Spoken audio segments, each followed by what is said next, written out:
आम्ही बऱ्याच दिवसानंतर नदीवरती पोवायला गेलो होतो. बऱ्याच दिवसांनी का तर आपल्या नदीला खूप मोठा हौर गेला होता, म्हणून आपल्याला आजचा दिवस भेटला नदीवरती पोवायला जायचा. नमस्कार मित्रांनो, सकाळचे वाजले होते 10:30 आणि आम्ही निघालो होतो नदीवरती पोवायला. आज आपल्याकडे पोहण्यासाठी बरीच काही मंडळी होती. कुठेही जाताना सर्व पोरं एकत्र असल्यावरती एन्जॉयमेंट करायची मजाच काय वेगळी असते. आता आपण येऊन पोहोचलो सोमेश्वर मंदिरापाशी. विसूला पोरांनी चॅलेंज केला होता की या झाडावरती चढून उडी मारून दाखव. विसू मात्र झाडावरती चढला, पण उंची बघून त्याची थोडीफार दान धरली होती. विसून मात्र आपला चॅलेंज काय सोडलं नाही, झाडावरून डायरेक्ट पाण्यामध्ये उडी मारली. मग आम्ही पण लगेच पटापट उड्या मारायला घेतल्या.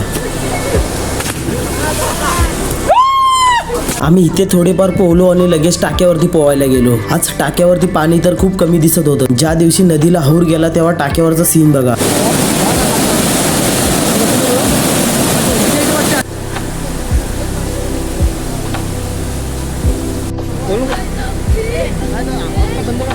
आज टाक्यावरती सर्व पोरांनी खूप काय एन्जॉयमेंट केली. आम्ही सर्व पोहतच होतो आणि अचानक आला पाऊस आला म्हणून आम्ही लगेच परत देवलात आलो. पाऊस असा आला होता की 2 तास काय पाऊस गेलाच नाही. आम्ही सर्वजण 2 तास देवलामध्येच बसलो होतो. आम्ही कधी पण देवलात आल्यानंतर देवलाची साफसफाई करून ठेवतो, म्हणून शिवाने लगेच कचरा काढून घेतला. पोरं आतमध्ये बत्ती दाखवायची तयारी करत होती. मी लगेच देवाला बत्ती दाखवून घेतली. पाऊस काय जात नव्हता म्हणून आम्ही सर्व पोरं देवलाच्या अंगणामध्ये बसून चर्चा करत होतो. आजचा व्हिडिओ इथेच एंड करूया. व्हिडिओ आवडला असेल तर लाईक आणि चॅनलला सबस्क्राईब करून ठेवा. भेटू पुढच्या ब्लॉग मध्ये.